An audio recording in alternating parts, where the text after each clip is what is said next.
Okay, so a little more about the perspective from which I'm talking to you today. So apart from being here because my family and Alex's family, go way back, I'm also here because I'm a director of the Association of Church Accountants and Treasurers. We provide training and support on matters of finance, administration, governance, trustee legal duties, a lot of things which we primarily focus on church treasurers, but actually a lot of which is relevant to any other people in the trustee role, and I think has a significant relevance for church wardens. So this is the third church wardens training day I've presented at. I try to present something a bit different each time because many of you come every year. So 2 years ago, I talked about health and safety, which is a topic that I actually do in my day job. Last year, I talked about risk management in its broader sense. Today, I thought we'd have a look at church finance, but specifically from the perspective of you are a trustee, you're not the treasurer. What do you need to know? What do you need to be thinking of in order to play your role as a non-treasurer trustee? And I think I was originally just going to call this Finance Duties for Trustees, but we felt this title was a little bit more engaging. So first things first, let's get a concept of what we mean when we talk about trustees. The Charities Act of 2011 and the previous Charities Acts of 2006, 1993, all define a trustee as the individuals who have the care, control and management of the charity. If you are an Anglican parish, that means the PCC. It is possible that there are some other structures dotted about. If you're an Anglican church formed under a bishop's mission order, the governance structure can be a little different, but mostly we're looking at the PCC context. If you're on the PCC, you are a trustee. That's written into some kind of canon law and a bit of secular legislation as well. Trustee legal duties in general are shared. They are held collectively. So if you are a trustee, it means that you have an accountability for all matters to do with finance, governance, administration. And something that we do often see in a lot of churches is a tendency to say, oh, well, that's the treasurer's job. And if you're a trustee, you can't quite do that. The treasurer may well do most of the legwork on that topic, but the accountability for the outcomes is shared by all of the trustees. As church wardens, you tend to be among the people who are more tuned into this reality. It's quite common to see PCCs where a lot of members don't even realise they're charity trustees. So, if you already knew that you were a trustee, you actually do it. You're probably above the median in terms of engagement with this topic already, just going on some experience I've had from running training courses. Trustees have this legal accountability. It cannot be delegated away. It can, however, be the practical responsibility for doing things can be delegated, even if the overarching accountability cannot. That means that the trustees can delegate and appoint third parties to help with things. It means the trustees can say, right, this particular trustee who is the treasurer can have this specific responsibility, but we're accountable for providing some sort of oversight. It also means you might have a bookkeeper or an assistant treasurer who is not the treasurer, they're not a trustee, but you can delegate certain things to non-trustee members of the church congregation as well, as long as that oversight and accountability is still there, and as long as the trustees are exercising a reasonable degree of due diligence over who we're actually delegating to. You as trustees have an accountability to make sure that the person who you put in charge of your bookkeeping is actually competent to do the job, and ideally does not have a history of financial mismanagement, for example. That's the sort of thing you might want to check for. Things can go spectacularly wrong otherwise. Right, now specific trustee legal duties concerning finance and accounts. The trustees have duties under the Charities Act of 2011 to keep accounting records, or I should say to ensure that accounting records are kept. You'll probably have the treasurer or bookkeeper keeping those records, but again, your accountability is for the outcome. So that's in sections 130 to 131. The next few paragraphs detail the trustees' duties to ensure that a statement of annual accounts is prepared every year.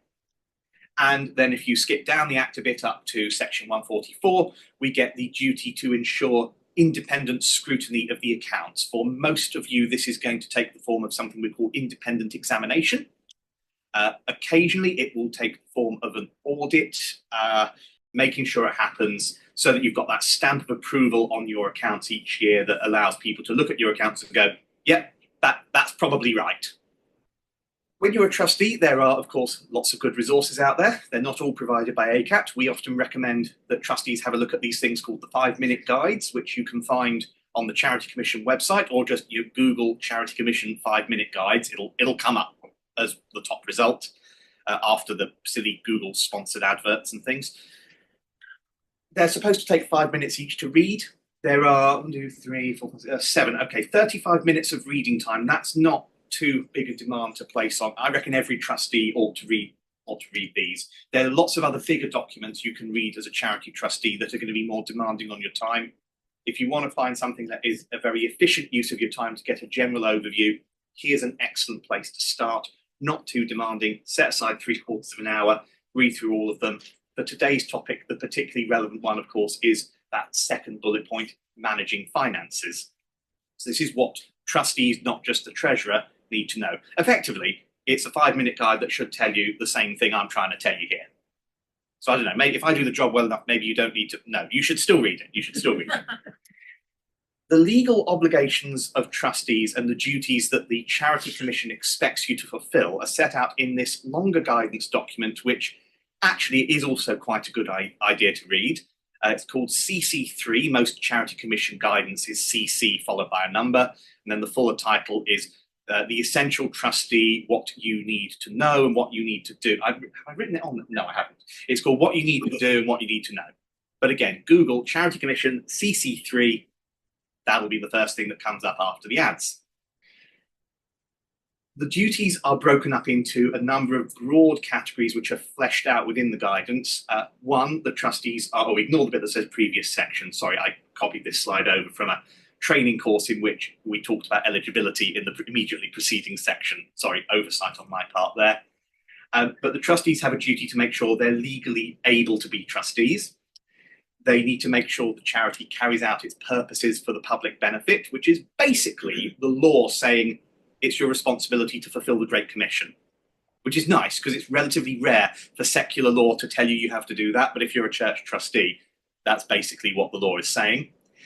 You need to comply with the charity's own governing document and any applicable law. Now, for you, that means complying with kind of canon law and the parish measures and things like that. We need to make sure you act in the charity's best interest. So this is where we look at things like proper management of conflicts of interest. If anyone is, say, related to someone who's employed by the church, for example, that might be a conflict of interest. Particularly relevant to today's topic, managing the charity's resources responsibly, what we sometimes call the duty of prudence. So this is where obligations to make sure that the church stays in good financial health as far as we can, and to make sure it's not exposed to undue risk. Act with reasonable care and skill, so the duty of care. And finally, ensuring the charity is accountable. And this is where we come back to things like independent examination, making sure the right external scrutiny takes place, making sure the right accounting statements are published so that the charity is properly transparent and accountable to the regulator, to the general public, as well as to anyone else to whom we think it should be accountable. So our congregations as well, for instance. So the 6th and 8th bullet points are the ones we're going to explore a little bit further. We do run a training course in ACAT which goes through all of this and more. If you're interested in that, we don't have one of those scheduled at the moment, but it's something we do every now and then. So it is something that we will run sooner or later, which if you're interested in, I'll give you a website link at the end where you'll be able to find details on what's coming up. So let's look at this subject of the duty of prudence, managing resources responsibly. Trustees are accountable for the overall finances, good financial health, or as not bad financial health as can be achieved, which is sometimes the more realistic aim. Receiving reports from your treasurer on what's going on, making sure the right processes, policies, controls, and so forth are in place, and planning and decision making, which includes this key topic of budgeting, which we'll talk about a little bit more.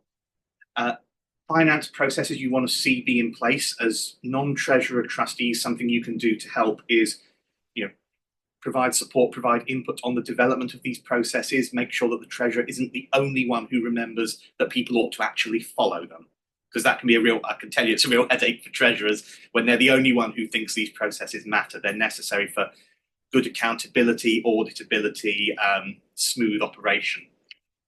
proper processes for cash handling, how you handle the bank account, how you deal with petty cash. I have had people ask, do we really need a receipt for every transaction out of the petty cash?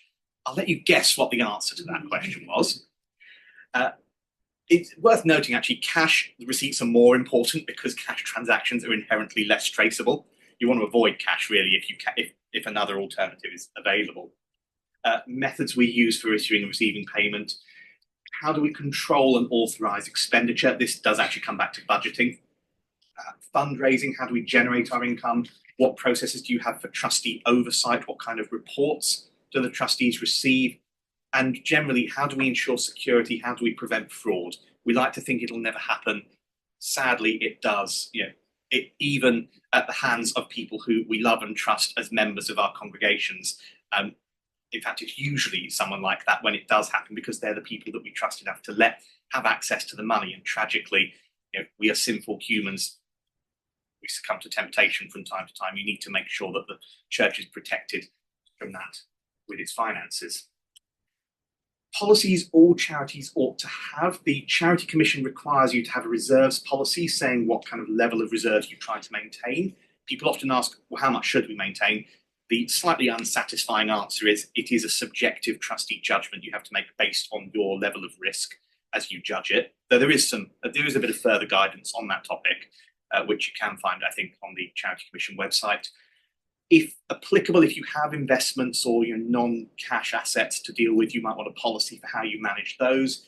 If you employ staff, which I know not every church does, but if you do, it's a good idea to have some sort of policy, especially if you've got more than one staff member, to ensure consistency and transparency and help you avoid getting accused of unfair treatment of one member of staff over others. And when you've got people like visiting speakers, it's not a bad idea to have a consistent policy for honoraria and gifts. I said I'd come back to budgeting. Very important tool for supporting decision-making and control of expenditure. A lot of churches don't have one. I think every church ought to in some form, develop some sort of budget. As trustees, you're collectively responsible for every penny that the church spends. You do not want to have to discuss in a trustee meeting every individual purchase of a pack of paper clips for the office. You need some sort of framework for managing and overseeing expenditure that the trustees collectively approve, that then lets people on the ground go ahead and make day-to-day spending decisions. Budgeting is brilliant for this because it basically says, here's what you can spend on this area. As long as you stay within those bounds, you can go ahead and do what you see fit. Come back to us on the occasions when you think you need to spend outside of those bounds. So it gives you a mechanism for how you allocate resources to different activities in the church and how you authorize and control expenditure.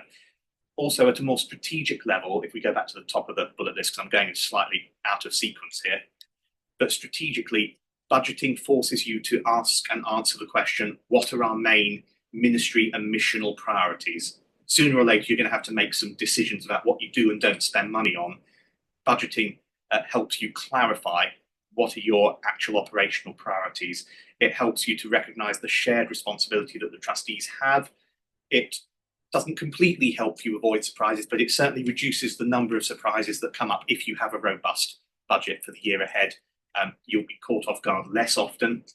It can help you anticipate problems with your cash flow if you know which months in the year the big bills are going to fall, so you can try and make sure the bank account doesn't bottom out in those months. It's also really helpful for reporting. When I stand up in front of my church and say, this month we spent this amount, well, most people will hear the number I say, and is that good? Is that bad? It needs context. If I say we spent this much, we were expecting to spend this much, context, meaning the reporting is much more effective. If you do have a budget, though, you need to agree what's your process going to be for dealing with the inevitability of expenditure that falls outside of it. How do you process deviations from the budget? Because you're never going to perfectly predict what's going to happen. So you need to have some sort of process in place to be able to cope with that. Final topic to look at here, end of year accounting and reporting. So the trustees, again, it's a shared responsibility. Often the treasurer does a lot of the legwork here, but the trustees' annual report and the accounts, they are two separate documents technically. It's a good idea to get a trustee who is not the treasurer to take the lead in pulling together the trustee's annual report, so it doesn't all fall on the treasurer. Very often the implicit attitude is all that year-end reporty stuff is the treasurer's job. The trustee's annual report, note where the apostrophe is. It's collective report. Arrangement of independent examination, or if necessary, audit if you're stag, but basically independent examination. And then the submission of an annual return to the Charity Commission. This is to do with accountability, making sure the charity is transparent. The trustee's annual report is a great opportunity to inform the general public about what your church does, so write it with that in mind. There are certain things you have to disclose in there, which are set out in various bits of regulation and guidance, but basically it's an advert. It's an advert for the good work that your church is doing, which the government is going to put on a publicly maintained website and kept there indefinitely. I recommend using that opportunity. If you want to see more detail, if you are keeping a type of accounts called receipts and payments, which is common for smaller charities, then there's a set of regulations on charity accounting and reporting that says the stuff you have to put in the report. If you keep the more sophisticated type of accounts called accruals, which is common to larger churches, then you need to look at this document called the SORP, which says a much more detailed list of things you have to include in the report. A few very large charities have some further reporting requirements. It's not a bad idea if you follow the guidance on the main things to put in the body of the report. You can then tack on at the end an appendix with individual reports from group activities within the church. This adds a lot of kind of colour and flavour to the document. Last thing to say, ACAT, we do provide a lot of resources. The Diocese of Ely has a block membership with us, which means that you're all members already. Training courses people have to book onto and pay for, but everything else we offer is basically available to you through the members area of our website. If you're not sure how to access that, get in touch with us and ask. There's a block login that any member of the Diocese of Ely can use. We're on Facebook as well. Feel free to interact with us there. We're on X. I assume we're active there too, but I'm not on X myself, so I wouldn't know. A couple of dates for your diary before I wrap up. One, we've got a conference coming up. I don't usually plug the conference that heavily, that widely, because it's usually a lot further away. But this year, we're having it in Cambridge at my own church, Eden Baptist Church, basically because I can get the venue quite cheaply.